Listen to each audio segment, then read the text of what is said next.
Hi, everyone. I wanted to make this video on some of the things that I've been thinking about lately in relation to the body and the mind and the being. And it's interesting because I notice patterns, especially with what's going on in the media right now, how scattered everything is. And in that scatteredness, we lose focus because you build this resonant entity that moves by association that of hyper realized values. And it's as though that's how fear works. It scatters you. One of the things I was reading this book about during the Russian Revolution, where people in the shops would put a sign up in the windows, supporting the workers, but were they really doing anything? That's just following an idea that's going along with a peer group, and you're in your shop, you're doing your ordinary things every day, but that's how you create distraction and create this kind of inflammatory situation. And that's where you're moved by opinion. It's all this stuff kind of built in front of you. That's this state of separation from, really looking at systems. It's an interesting comment that someone made the other day, someone that's been on the media for a long time. They said, one of the things I recognize is that right at the point when someone is about to retire, it's like at that point where they start bringing all the patterns together. And I think a lot of what happens in the fact that we're not really substantiated as children, meaning we're constantly asked to join that scatteredness rather than really know who and what we are.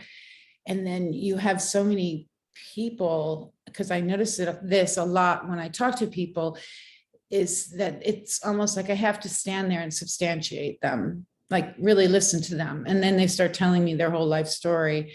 And then I can start asking questions. And it's all about allowing them to self-discover their own patterns. Like you want to quantify things in a way where a person can start seeing their own spirals of associative thinking and how that's scattering them and how that's composed of these hyper inflated value judgments.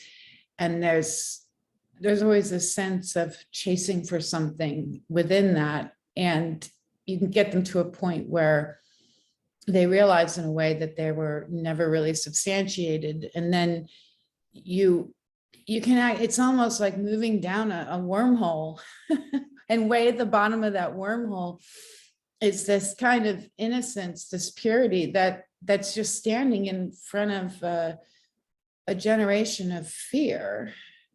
And I suppose in this process of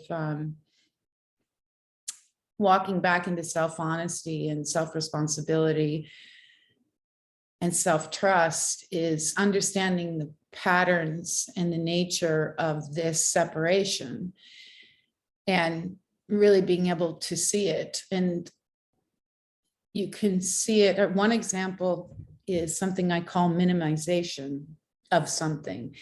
It's where you change the words to almost put the thing outside of yourself and lessen the severity of it. Years ago, I was investigating Skim Milk. I was looking into Skim Milk, and somebody said to me, oh, well, whenever you buy Skim Milk in a store, it's made from powdered milk. And I was like, really? So it's not even fresh milk or anything like that. So I called a company and I asked them, I said, is Skim Milk made from powdered milk? Because I couldn't find it anywhere. And I was immediately sent around in a circle through like 10 people because the person I called said, I don't know, let me contact you with somebody who would know. And then I talked to them and they said, I don't know. And this is all within this company. And it went around like 10 times. And finally, I was back to the same person I originally talked to the first time. And I was like, and listening to her voice and, something's going off in my head. I'm like, wait a minute. Aren't you the person that I originally talked to?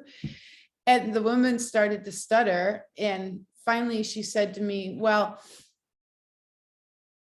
Skim milk is made from milk that has had the fat taken out of it. Now, my processing speeds are not perfect.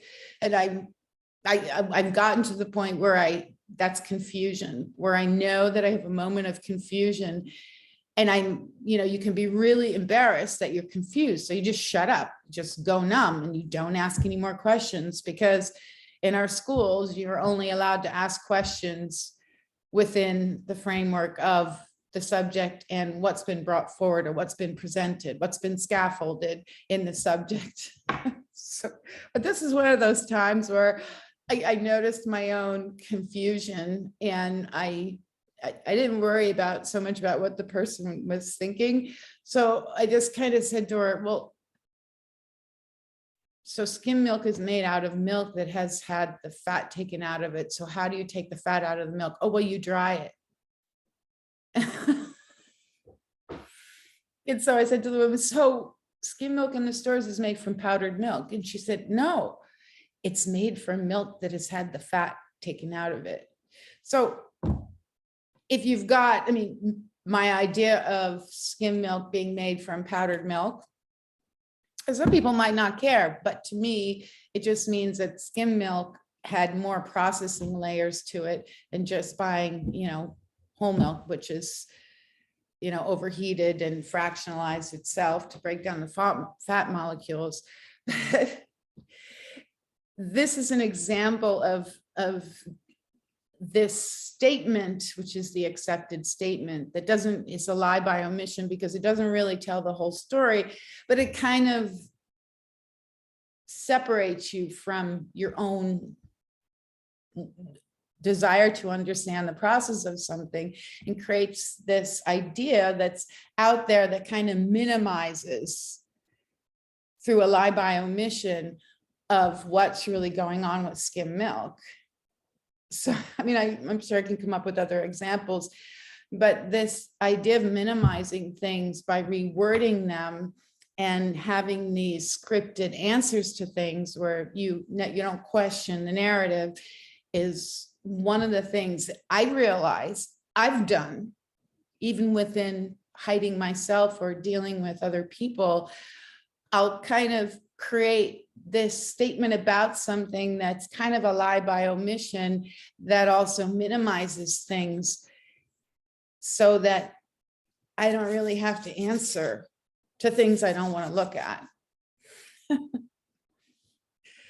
So the point is that there are patterns to how we disassociate into this alternate limited definition of ourselves, where we'll never really be happy, because we're not really grounded and substantiating who and what we are. And what I'm seeing more and more within this, that's coming up in the last few days, is like, yeah, you can like go down this wormhole, and there's this presence that's, around a wall of fear. And nobody really wants to live that way. So this process of self-forgiveness, and also using TechnoTutor to purify your words, because you're reintegrating them, and the computer's never emotional. You're creating placeholders of information in your unconscious mind that are like tools of focus. And because you're not having to think about the words so much, you open your spatial ability, because in accepting these standardized scripts and this minimalization and this hyperrealization as our self-definitions, we scatter ourselves, and that becomes this, like the emperor's clothes that we wear, that we have to constantly regulate. And that becomes a huge burden, and it actually sucks the life out of us. So we have this capacity to recognize the very system of our separation from ourselves, in that causes us to be more scattered and less stable. And then there we lose this self-trust, and this self-honesty, and this self-responsibility, because as humans, we're able to recognize patterns. We're able to recognize the patterns of how this system works. And one of them is this aspect where things are minimized on behind these lie by omission statements, and they're outside of us.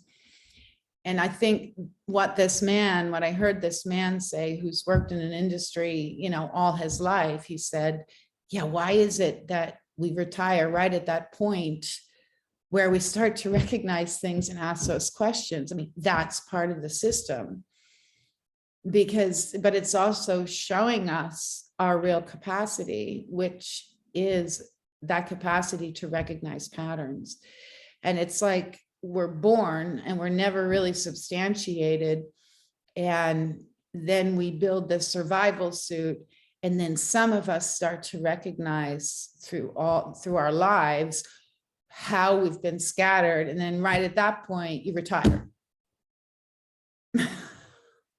So the cool thing about self-forgiveness and the really cool thing about TechnoTutor is that it's called an accelerated learning tool. So what it does when you reintegrate your words, you start to tighten the junctions of your natural ability to recognize patterns, and recognizing these things that may seem like an abstract thing that's too complex, but we've all probably had these experiences where this statement has been given to us and it confuses us, and we just, our processing is so stagnant that we sense something is not quite right, or we don't know how to move through that emotional firewall and what's holding it in place, to recognize these subtle things that are actually showing us how scattered we are. So it's like we're so spaced out.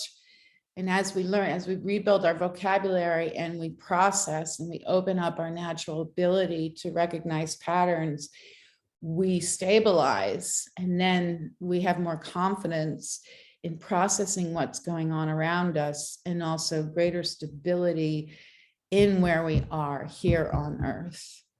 So I would look out for those icons of ideology, such as, the Workers Unite, because that's kind of using distraction to get you to jump into a value and run with it, but you're kind of not looking at the whole system.